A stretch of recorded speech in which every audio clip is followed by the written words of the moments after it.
He stood in the middle of my new living room, arms folded, jaw tight, voice full of disbelief, and barked, "Where do we sleep?"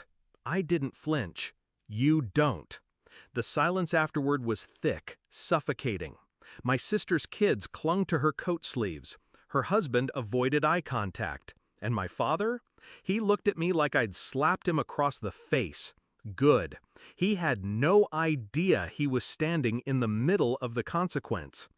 They raised me to be obedient, the fixer, the peacekeeper. Every holiday, every family function, I bent, folded, shrank to keep them comfortable. When my mother died, it got worse. My father handed my sister the crown and me the responsibility. She got the praise.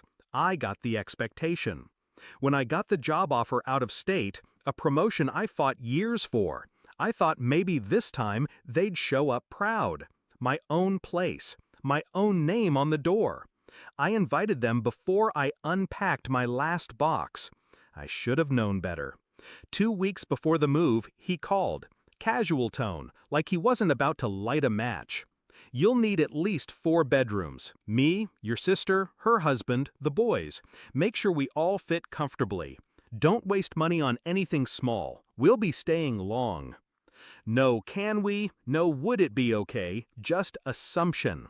I laughed. Honestly, I did. I thought he was joking. He wasn't. When I told him I signed the lease on a modest 2-bedroom, he exploded. What kind of selfish daughter doesn't make space for her family?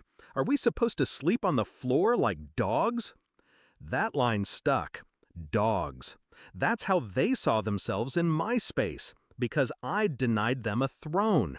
I didn't argue, I didn't explain, but I remembered. I started small. I didn't tell them when I furnished the place, didn't send pictures.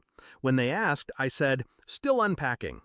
I bought a beautiful sleeper sofa, just one, enough for 1 adult visitor, not 5 uninvited squatters.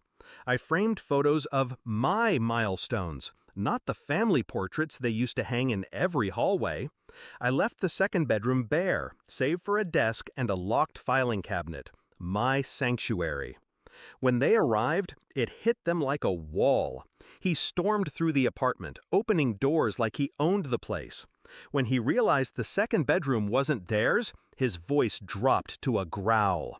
"This isn't acceptable. We can't sleep like this." My voice was steady, practiced. "You weren't invited to stay." His face turned red, then purple. "We came all this way." "You assumed you were welcome. You weren't." My sister gasped. Her husband stayed silent. They weren't used to this version of me, the one with boundaries, the one who'd stopped begging for scraps of affection in exchange for servitude. They left that night, slamming the door like they expected me to chase after them. I didn't. But that was only the beginning. They thought they could guilt me into obedience, thought the silent treatment, the snide remarks through family group texts, the "how dare she" comments whispered to aunts and cousins would bring me crawling back. I stayed quiet, watched, then I made my move. The next family event was my nephew's birthday, a backyard party. I RSVP'd yes and showed up early, with gifts, real ones, not the last-minute kind my sister gave my son. I played with the kids, helped set up, brought a homemade cake. I made myself present and kind, not to them, but to everyone else. The whispers started within the hour. "She's glowing. She seems different. Did you hear she bought a condo on her own?" They noticed. More importantly, my father noticed that the room respected me without him in it, that I was no longer the shadow. Then came the last blow. I found out he used my name to co-sign a loan for my sister's car without asking. That's when the mask came off for good. I hired a lawyer, sent a formal cease and desist, reported the fraud. He called in a panic when the bank froze their account. "You're tearing this family apart." I let him yell, let him spit every venom-soaked word he could summon. And when he finally stopped to breathe, I gave him nothing but silence. Then I hung up. The day he came to my door in full-blown panic, begging me to fix it, I didn't let him in. He stood there, stunned, furious, powerless.